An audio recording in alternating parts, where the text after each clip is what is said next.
દેવભૂમિ દ્વારકાના દરિયાઈ વિસ્તારોની સુરક્ષામાં વધારો કરવામાં આવ્યો છે. દરિયાઈ વિસ્તારોમાં મરીન પોલીસનું પેટ્રોલિંગ વધારવામાં આવ્યું છે.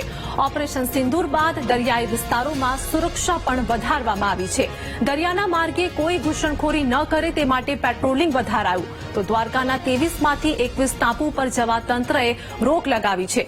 ગેરકાયદે દરિયામાં માછીમારી કરતી 20 બોટ પણ પકડાઈ અને જરૂરી ટોકન મેળવ્યા વગર માછીમારી કરતી બોટ પકડાઈ હતી.